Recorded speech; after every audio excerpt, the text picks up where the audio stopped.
তো দেখো আমরা আমাদের ডেস্টিনেশনে চলে এসেছি। তো কোথায় এসেছি তোমরা বুঝতেই পারছো, আমরা চলে এসেছি হচ্ছে দীঘা।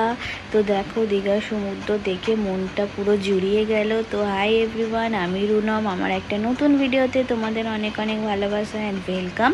তো দীঘার ঢেউ দেখে মনটা এতটা ভালো হয়ে গেল কি বলবো। আর দেখো ওইদিকে দেখো হালকা হালকা সূর্যি মামার দেখা মিলছে, পুরো তোমরা দেখতেই পাচ্ছ আকাশটা কি সুন্দর হয়ে আছে। আর এখানটা দেখো হালকা হালকা করে সূর্যি মামা এবার উঠছে, পুরো ওই দিকটা আকাশটা পুরো লাল হয়েছিল, লাল কালো হয়েছিল, কি সুন্দর লাগছিল। ফোনের ক্যামেরাতে অত ভালো লাগছিল না, কিন্তু সামনে থেকে খুবই সুন্দর লাগছিল। আর তারপর দেখো আমরা হোটেল খুঁজে হোটেলে ব্যাগ রেখে এসে একটুখানি বেরিয়েছি। এত রোদ্দুর, তার উপরে দেখো কত ভিড় এই সকালবেলাতে, তখন মনে হয় 7টা না 7:30 বাজে, তাই কত ভিড়। তারপরে আমরা মাছ বাজারে চলে এসেছিলাম খাওয়া দাওয়া করবো বলে, রান্না করতে দেব বলে। তো মাছ বাজারে এসে দেখি নানা রকমের মাছ, আর এখানে কত সবজি। তো এখানে আমরা সবজি কিনে নিয়েছিলাম।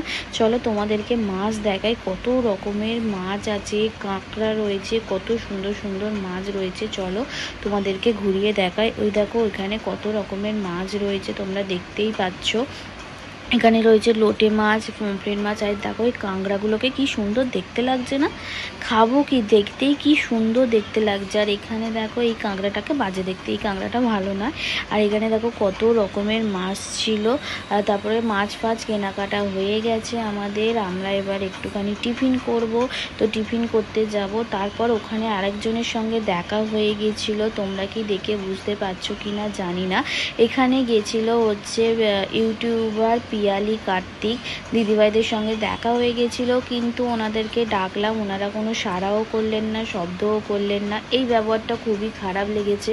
বড় ইউটিউবার বলে যে সাড়া দেবে না, সেটা খুবই খারাপ লেগেছে। যাই হোক, তো তারপর চলে এসেছি আমরা এতে হোটেলের রুমে। তো কি কি রান্না হয়েছিল তোমাদেরকে একবার দেখিয়ে দিই। এখানে হয়েছিল লোটে মাছের ঝাল, ঝাল করে হয়েছিল, আর উপরে ধনেপাতা ছড়িয়ে দিয়েছিল। এখানে ভাত হয়েছিল, আর এখানে হয়েছিল ফুলকপি দিয়ে আলু দিয়ে কাতলা মাছের ঝাল।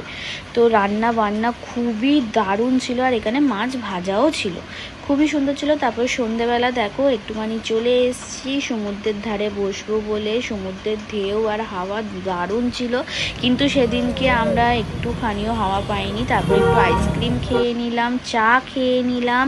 আর এতটাই গরম ছিল। তারপরে দেখো এই যে আমরা একটু ঘুরু করতে বেরিয়েছি, যে কি আছে না আছে একটুখানি দেখবো বলে। দীঘা তো জল বা দীঘাতে সবসময়ই যাওয়া হয়, তো তাও একটুখানি এসছি, একটু ঘুরু করে নিলাম। আর এখানে দেখো সবাই একটু ফটোশ্যুট করছিল। এখানে আমার মা ফটো তুলছিল, আমার বাবা ফটো তুলে দিচ্ছিল।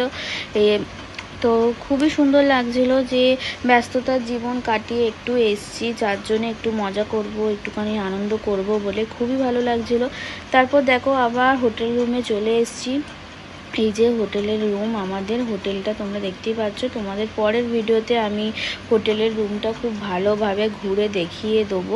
আর এখানে একটা প্রবলেম হয়ে গেছিলো চাবি নিয়ে, চাবিটা আমাদের রুমের চাবিটা কোথায় চলে গেছে, আমাদের আবার অন্য রুমের চাবি দিয়েছিল খোলার জন্য।